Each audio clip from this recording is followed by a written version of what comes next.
मित्रांनो, प्रेमाची गोष्ट या मालिकेच्या आजच्या भागामध्ये सावनी आता फोनवर बोलत असते आणि लगेचच म्हणत असते की हो पोहोचलो सर, पोहोचलो, हो बस पोहोचलोच आम्ही, असं म्हणून ती फोन ठेवते. त्यानंतर लगेचच ती गोदाला आवाज देऊ लागते. तेव्हा गोदा आता लगेचच तेथे येते आणि म्हणते हो पॉपकॉर्न मॅडम आले, हा मी आले आले. मग आता अगं किती वेळ शूटला जायचे आम्हाला, तुला कळत नाही का, असं रागातच सावनी आता म्हणते. त्याचवेळी आता गोदा म्हणते की हो मी अशी मस्त केली आहे ना तयार, तुमच्या चिमणीला की विचारू नको. अगं चिमणी ये की बाहेर ये ना ये, असं म्हणून ती आता लगेच सईला बाहेर बोलवत असते. तेव्हा सई आता बाहेर येते आणि बाहेर आल्याबरोबरच तिने 2 वेण्या घातलेल्या असतात आणि खूप सारं तेल केसांना लावलेलं असतं. पाहून आता सावनीला खूप मोठा धक्का बसतो. ती आता खूपच चिडते.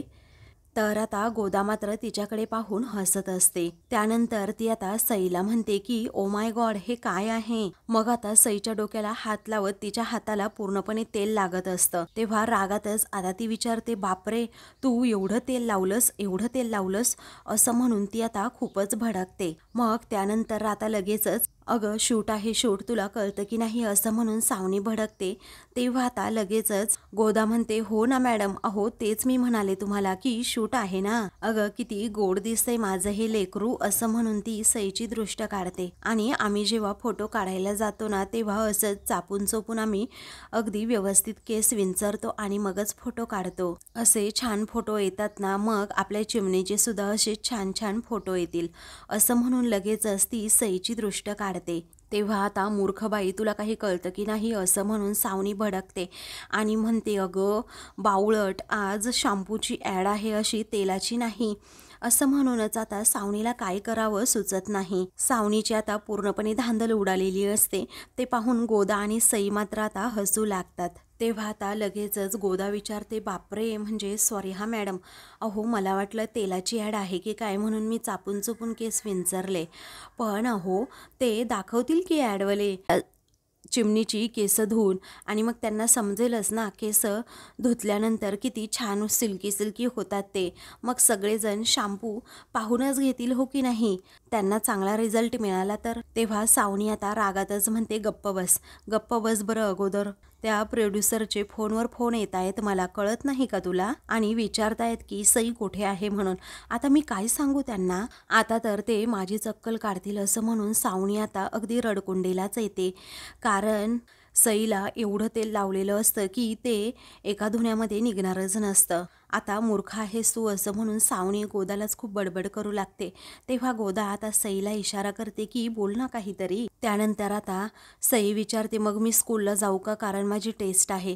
तेव्हा सावनी आता खूप वेळ विचार करत बसते आणि म्हणते की हो जा जा, स्कूलला जा, मग मी त्या प्रोड्युसरला सांगते आज काही जमणार नाही, उद्या येतो म्हणून आम्ही. तेव्हा आता सई आणि गोदा लगेच एकमेकांच्या हातावर टाळी देतात आणि लगेचच खुश होतात, कारण त्यांचा प्लॅन सक्सेस झालेला असतो.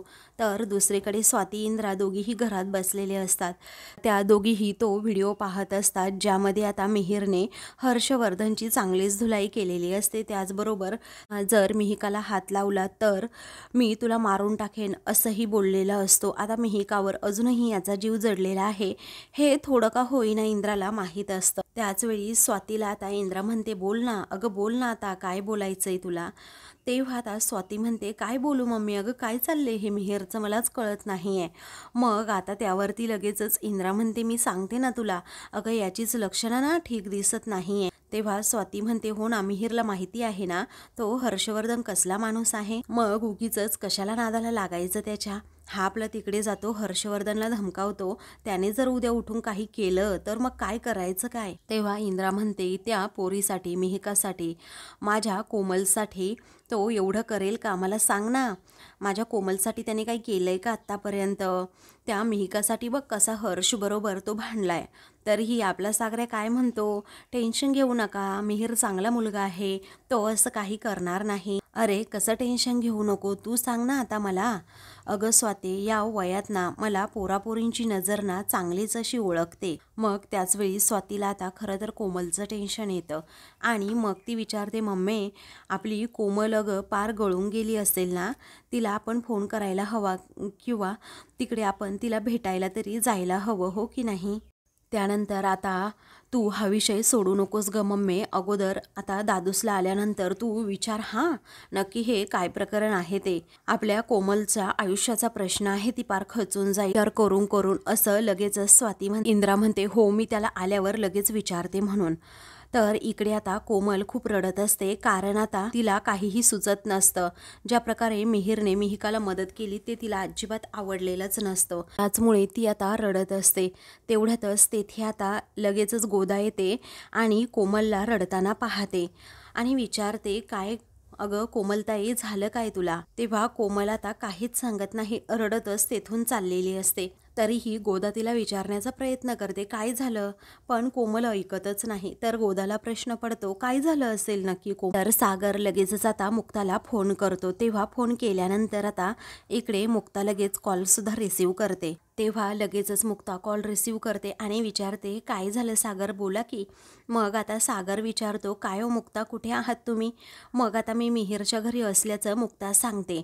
तेव्हा तुम्ही सईला सकाळी स्कूलमध्ये सोडलं होतं का असं सागर विचारतो. तेव्हा मुक्ता म्हणते हो सोडलं मी शाळेत तिला. तेव्हा आता काय झालं काय असं मुक्ता विचारते. तेव्हा सागर म्हणतो अहो मी सईच्या शाळेमध्ये आलोय फी भरायला तिची, तर टीचर सांगतायत की सई शाळेत आलीच नाही सकाळी. त्याचवेळी आता मुक्ताला प्रचंड धक्का बसतो आणि मग ती म्हणते काय बोलताय काय, अहो सकाळी मी स्वतः तिला असं म्हणून ती थांबते. तेव्हा सागर विचारतो तुम्ही स्वतः तिला सोडलत का. त्याचवेळी मुक्ता म्हणते नाही हो मी व्यवस्थित आवरून दिलं तिचं आणि मग सावणीनंतर मला म्हणाली की मी सोडते म्हणून. त्यावेळी आता मुक्ता जरा घाबरते आणि म्हणते म्हणजे सावनी ही गेली जाता शूटिंगला घेऊन आपल्या सईला. आपल्याला लवकरात लवकर शोधायला हवं की ती नक्की कुठे शूटिंगला घेऊन गेली आहे म्हणून. आता सागर म्हणतो हो शोधायला तर हवं, मिहिरला सांगितलंय मिहिर शोधेलच नक्की ती कुठे गेली आहे ते. त्यावेळी आता मुक्ता ठीक आहे असं म्हणून फोन ठेवते. इकडे सावनी आता हर्षवर्धनजवळ पोहोचलेली असते. तेव्हा हर्षवर्धन विचारतो एवढा उशीर का झाला तुला. तेव्हा आय एम एक्स्ट्रीमली सॉरी असं म्हणून सावनी सारखंच आता लगेच त्याला सॉरी म्हणत असते. तेव्हा आता काय झालं काय नक्की असं हर्ष विचारतो. तेव्हा ती आहे ना मेड गोदा, तिने अख्खीच्या अख्खी तेलाची बाटली ना सईच्या डोक्यावरच ओतली. अरे ती हर्षला झालेला सर्व प्रकार सांगते. हर्ष डोक्यालाच हात लावतो. त्यानंतर सावनी म्हणते अरे मी काही कमी हुशार आहे का, मी थेट तिला सॅलॉनमध्ये घेऊन गेले आणि 3-4 वेळा केस धुवावे लागले, त्यामुळे जरा प्रॉब्लेम झाला आणि मी थेट हिलाच घेऊन आले इकडे. मग बघ ना आता सिल्की आणि सॉफ्ट आता केस झाले आहेत ते बघ तू बघ आता असं म्हणून ती त्याला म्हणते. त्याचवेळी आता सई पुढे येते तर तिचे केस खूप छान झालेले असतात. मग त्यानंतर बरं झालं असं हर्ष म्हणतो एवढी तरी अक्कल चालवली तू. मग त्यानंतर आता सावनी म्हणते अरे माझ्यासारखे केस झाले तुला दिसत नाही का तिचे. मग आता हर्ष आता लगेच एका मुलाला बोलवतो आणि म्हणतो ऐका दादांना सांगा हिला मेकअप रूममध्ये घेऊन जायला. तेव्हा ठीक आहे असं तो मुलगा म्हणतो सईला मेकअप रूममध्ये घेऊन जातो. तेव्हा आता सई तिथून गेल्यानंतर हर्ष म्हणतो की नशीब तुझं चांगलं आहे, कारण तू ना अगदी थोडक्यात वाचलीस. त्यावेळी सावनी म्हणते तसंही मी माझं नशीब कुणालाच बदलू देत नाही आणि इथे येण्याचा तर प्रश्नच राहत नाही. शेवटी डील काय 2 लाखाची ठरली होती ना. अरे त्या प्रोड्युसरशी जरा बोलून घे आणि त्यांना सांग की पेमेंट आजच्या आजच हवंय म्हणून, आणि ते सुद्धा अगदी कॅश. असं म्हणून ती हर्षला आता सर्व कंडिशन आणि आपल्या अटी सांगत असते. प्लीज प्लीज एवढं कर ना प्लीज असं म्हणून आता ती त्याला रिक्वेस्ट करते. तेव्हा आता हर्ष हसतो आणि म्हणतो अगं सावनी तुझ्यावर काय दिवस आले आहेत ना, कारण तुला मला आता प्लीज म्हणावं लागते असं म्हणून तो तिच्याकडे पाहून आता हसतो. तेव्हा आता सावनी म्हणते हो का असं आहे का. अरे नाही पण तुझे दिवस सुद्धा असे काही सेम राहिलेले नाहीयेत, कारण सागरकडून बिझनेसमधनं तर तू आता मार खाल्लाच आहेस आणि त्या मुक्ताने तर समोर येऊन तुला मारलं आणि तो मिहिर आता तोच उरला होता, त्याच्याकडनं सुद्धा तुला आता चांगलाच चोप मिळालाय, त्याने तुला चांगलंच चोपडून काढलंय असं म्हणून सावनी आता लगेच हर्षवर हसते. अरे तुझा चेहरा अगदी बघण्यासारखा झाला होता असं म्हणून सावनी ला हसूच आवरत नाही आणि ती म्हणते हे बघ म्हणूनच तुला सांगते हर्ष मला टोमणे मारण्यामध्ये वेळ घालवू नकोस. त्यामुळे आता प्रोड्युसरला पटकन फोन कर आणि त्यांना सांग आजच पेमेंट हवं आहे, ते सुद्धा कॅशमध्ये. तेव्हा सावनीने आता हर्षची अशी इज्जत घालवलेली असते की हर्ष तोंड दाखवायच्या सुद्धा लायकीचा राहिलेला नसतो. तो गुपचूप आता सावनीचं सगळं ऐकतो आणि प्रोड्युसरला फोन करतो. तर इकडे आता इंद्रा आणि स्वाती या दोघीही घरात असतात. तेवढ्यातच मिहीर तेथे येतो आणि मग त्या दोघीही लगेच मिहीरवर प्रश्नांचा भाडीमार सुरू करतात. त्या विचारतात की काय रे, कोमल नाही आली का तुझ्याबरोबर मिहीर? त्यावेळी मिहीर म्हणतो की नाही, कोमल काय येईल माझ्याबरोबर? मग आता इंद्रा म्हणते कारण ती तुझी बायको आहे ना म्हणून. त्याचवेळी आता स्वाती म्हणते अरे तसं नाही, पण तू का नाही घेऊन आलास तिला? तेव्हा आता मिहीर म्हणतो अगं मी तिकडून आलो ऑफिसमधून आणि म्हणूनच कोमलला नाही आणता आलं. तेव्हा इंद्रा म्हणते बरं ठीक आहे ठीक आहे बस आता, असं म्हणून ती त्याला बसायला सांगते. त्यानंतर आता इंद्रा विचारते काय रे, ढोकळा केलाय तू खाणार आहेस का? तेव्हा ते मी नंतर घेतो, पण मिहिका आहे कुठे, असं लगेच मिहीर विचारतो. तेव्हा तिच्यासाठी मी काहीतरी आणलंय असं लगेचच आता मिहीर म्हणतो. तेव्हा काय आणलंय तिच्यासाठी? गिफ्ट आणलं आहेस का, असं आता लगेचच इंद्रा विचारते. तेव्हा आता मिहीर म्हणतो नाही ग, तिला पाणीपुरी आणि वडा सांबार आवडतो ना, म्हणूनच तो मी घेऊन आलोय. अगं स्वातीताई प्लीज एका प्लेट्समध्ये देतेस, हे घे ना, असं म्हणून तो आता तिला घ्यायला सांगतो. तेव्हा स्वातीला आता राग आलेला असतो. ती गुपचूपच ते पार्सल आता घेते. मग तर इंद्राला अजूनच चिड येते. त्यानंतर आता लगेचच मिहीर हा स्वातीला म्हणतो की वड्यावर सांबार देशील का, तिला तसंच आवडतं, असं म्हणून लगेचच तो आता स्वातीला सांगतो. तेव्हा इंद्राला खूप राग येतो. तर स्वाती त्याच्याकडे पाहतच राहते, सांगेल तसं करत असते. काही वेळानंतर आता स्वाती लगेचच आतमध्ये चाललेली असते मिहिकाला वडा सांबार घेऊन. पण आता मिहीर लगेचच उठतो आणि म्हणतो अगं थांब ना स्वातीताई, मी घेऊन जातो, तू बस इथे, असं म्हणून तो तिला तेथेच बसवतो. तेव्हा आता रागातच ती त्याच्याकडे पाहते. मग त्यानंतर मिहीर तसाच आतमध्ये निघून जातो आणि मिहिकाच्या रूमचं दार उघडतो आणि आतमध्ये डोकावतो.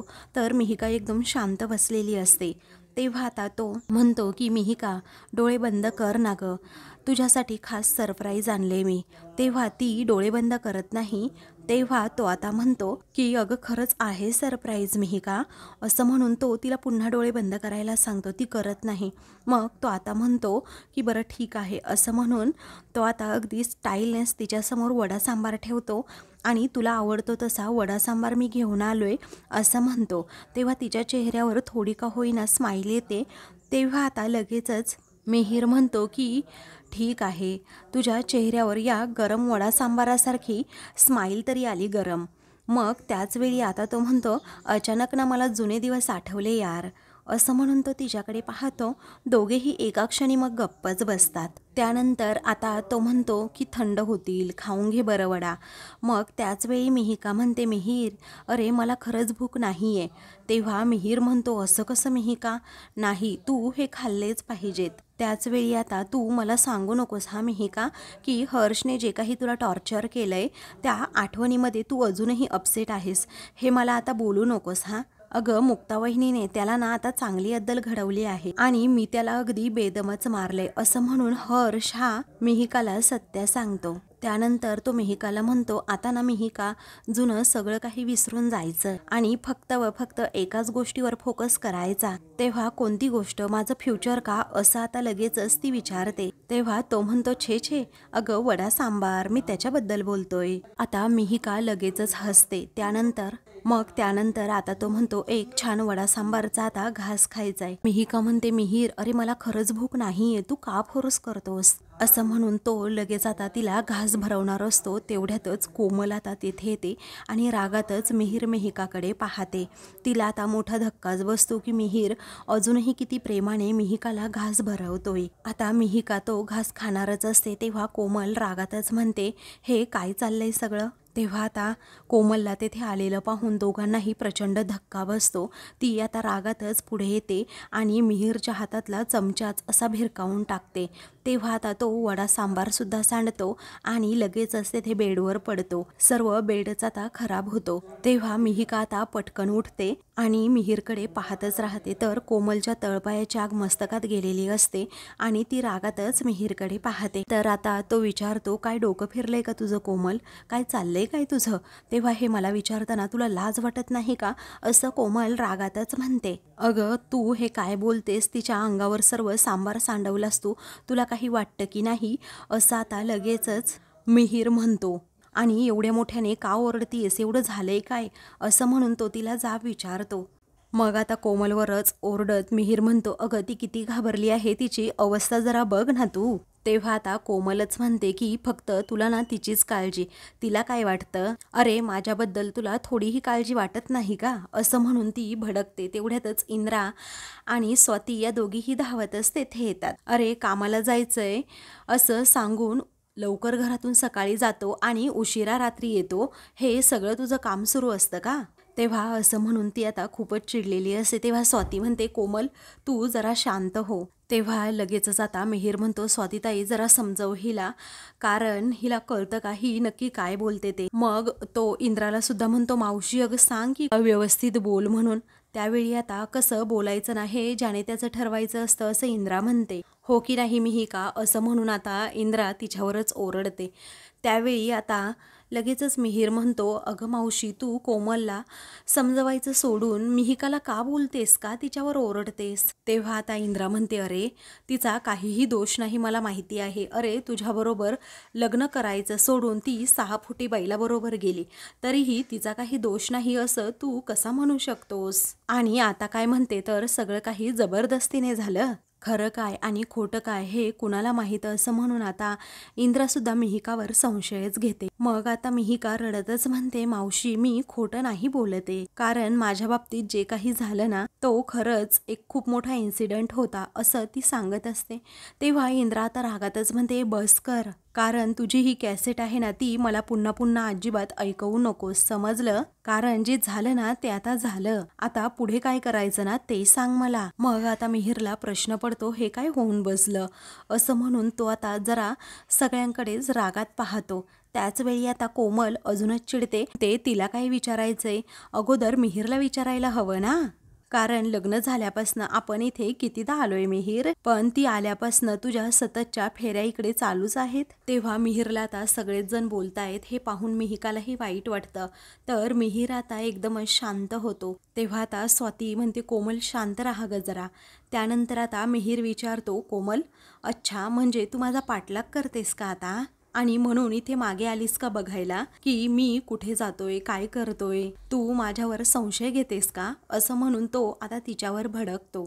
त्यावेळी आता संशय घेण्यासारखं मग वागू नये माणसाने, असं रागातच कोमल म्हणते. तेव्हा आता मिहीर म्हणतो, असं आहे का? मलाही जाणून घ्यायचंय मी नक्की असं काय वागलोय ते. त्याच वेळी आता मिहिका रागात विचारते, अरे तुला काय वाटतं माझ्या मागे तू काय वागतो हे मला कळत नाही का? 1 मिनिट हा. असं म्हणून ती आता त्याला मोबाईलमधला तो व्हिडिओ दाखवते. ते आता हर्षची चांगलीच धुलाई करत त्याने चांगलाच त्याला धडा शिकवलेला असतो आणि मिहिकाच्या जर नादी लागला तर तुला मारून टाकेन अशी ही धमकी दिलेली असते. तर हा व्हिडिओ पाहिल्यानंतर आता सर्वजण एकमेकांकडे पाहू लागतात. मग आता कोमल म्हणते, ज्या दिवशी तू खूप काम आहे असं सांगून उशीर आला होतास ना त्या दिवशीचा हा व्हिडिओ आहे, समजलं? आणि तू सुद्धा बघ, असं म्हणून ती मिहिकाला आता म्हणते. तेव्हा मिहिका सुद्धा शॉकच होते की कधी हा हर्षकडे गेला होता आणि कधी याला मारलं. मग त्यानंतर कोमल ओरडते, हे बघ मी भोळी आहे परंतु एवढीही वेडी नाहीये आणि जे डोळ्यासमोर दिसतंय ना ते पूर्णपणे कळतंय मला, समजलं मिहीर? आणि तरीही त्याला मी चुकीचं मानू का? आता बोल ना मिहीर बोल. असं म्हणून ती खूपच भडकते. तेव्हा हा व्हिडिओ तुला मिळालाच कसा असं आता लगेचच मिहीर विचारतो. तेव्हा त्याने काही फरक पडतो का असं कोमल विचारते. तेव्हा फरक पडतो, तुला हा व्हिडिओ कुणी दिला ते अगोदर सांग. असं म्हणून मिहीर अजूनच जोरात तिच्यावर ओरडतो.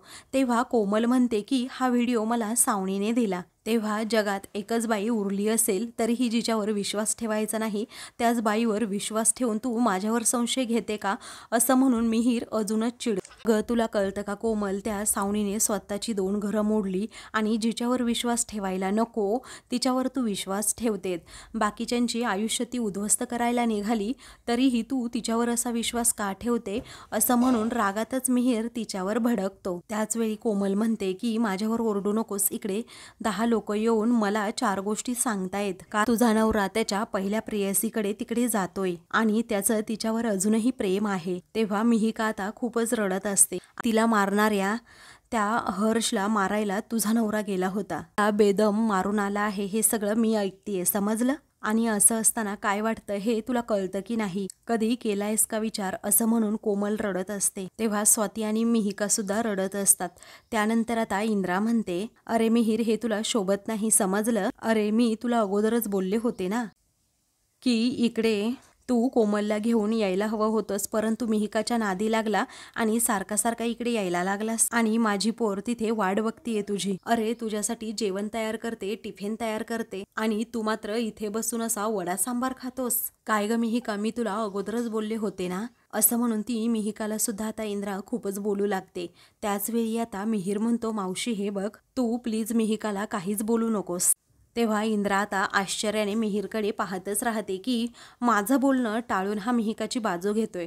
मग आता लगेचच मिहीर म्हणतो, मावशी अगं नको ना गं बोलू मिहिकाला, कारण तिने आत्तापर्यंत मला काहीच खायला आणायला सांगितलेलं नाहीये. मग आता इंद्रा म्हणते, हो मला दिसतंय ना आपलंच नाणं खोटं आहे, त्याला करायचं काय. तेव्हा आता कोमल म्हणते की बरोबर आहे मम्मी अगं तुझं, असं म्हणून ती आता मिहिकाला म्हणते की तुझ्या इथे राहण्याबद्दल माझं खरंच काही म्हणणं नाहीये. इनफॅक्ट आपण अगोदर खूप चांगल्या मैत्रिणी होतो, पण आता माझा संसार तुटायला आलाय आणि यासाठी कळत न कळत तू जबाबदार आहेस. तेव्हा आता मिहीर म्हणतो, कोमल मिहिकाला मध्ये ओढू नकोस, समजलं. तेव्हा कोमल रागातच म्हणते, तू गप्प बस हा मिहीर, आता मला ना तुला एक प्रश्न विचारायचा आहे, असं म्हणून ती मिहिकाला प्रश्न विचारते. अगं मिहीरशी लग्न ठरलं असताना हर्षवर्धनकडे तू गेलीस, कारण सावनी आणि हर्षवर्धनचं लग्न मोडलं तेव्हा तू तेथेच होतीस. आता माझा नव्याने संसार सुरू झाला, इथेही तूच आलीस. या सगळ्याला योगायोग म्हणायचं की तुला सवयच आहे असं वागण्याची. तेव्हा मिहिका आता खूपच रडू लागते, तिला काही कळत नाही आता काय म्हणावं. आता मिहीरच्या तळपायाची आग मात्र मस्तकात गेलेली असते. त्याचवेळी आता दुसरीकडे मुक्ता लगेचच सागरला कॉल करून विचारते, काही समजलं का लोकेशन वगैरे.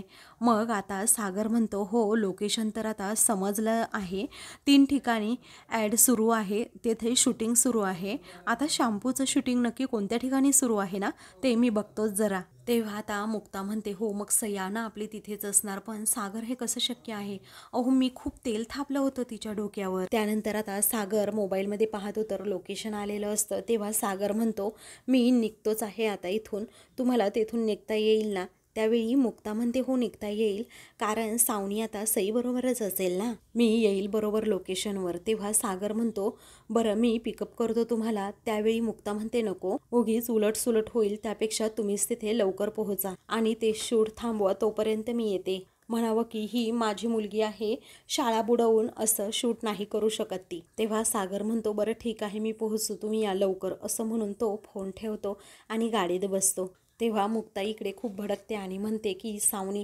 अगं तुला पैसे कमवायचे म्हणून तर माझ्या मुलीची परीक्षा बुडवलीस, आता मी तुला अजिबात सोडणार नाही. माझ्यातली आई आणि तुझ्यामधली बाई सईवरून नेहमीच झगडत राहणार आहे. तर आता मुक्ता लगेच तिकडे जाण्यासाठी निघते. तर आता मित्रांनो पुढील भागामध्ये ॲक्शन असं प्रोड्युसर म्हणतो. त्याचवेळी लगेचच आता सई माझ्या स्मूथ केसांचं गुपित आहे, माझ्या आईने केलेली चंपी, असा डायलॉग म्हणते. त्याचवेळी मुक्ता तेथे येऊन पोहोचते आणि थांबा असं म्हणून लगेचच मुक्ता सईला घेऊन पुढे येते. तेव्हा सावनी आता मध्ये येते आणि हात सोड असं म्हणते. तेव्हा आता मुक्ता म्हणते, माझी मुलगी काय पैसे कमवण्याचं साधन नाहीये, ती तुझ्या स्वार्थासाठी मॉडेलिंग करणार नाहीये. तेव्हा सावनी म्हणते, विसरू नको सईची कस्टडी माझ्याकडे आहे, तिच्यावर कुणीही जबरदस्ती केली नाहीये. त्याचवेळी मुक्ता सईला विचारते, सई माऊ अगं तुझ्यावर कुणी जबरदस्ती केली नाहीये ना. तेव्हा सई काहीच बोलत नाही. अशाच मालिकेंचे पुढील भाग पाहण्यासाठी चॅनलला सबस्क्राईब करा.